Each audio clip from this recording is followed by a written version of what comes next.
Well, the issue with RRSPs, I believe, is it's really a trade-off. Everybody says we should invest in RRSPs.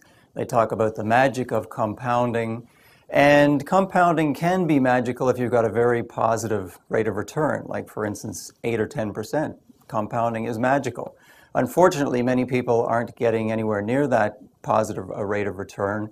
They're getting a very poor rate of return, and at the same time, they have debt.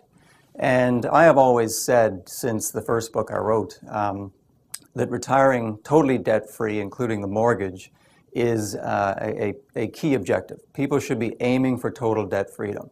So many people, unfortunately, in Canada aren't these days. They have basically given up on the dream of ever getting debt-free and are going into retirement with debt. And every angle I've looked at with an issue or a situation like that says that that is going to be a disaster sooner or later.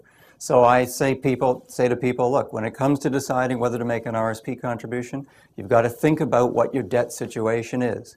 If people have credit card debt, bad debt, with an interest rate of 15, 18%, forget making an RSP contribution. You're never going to come close to beating that rate of return in anything on earth, especially these days.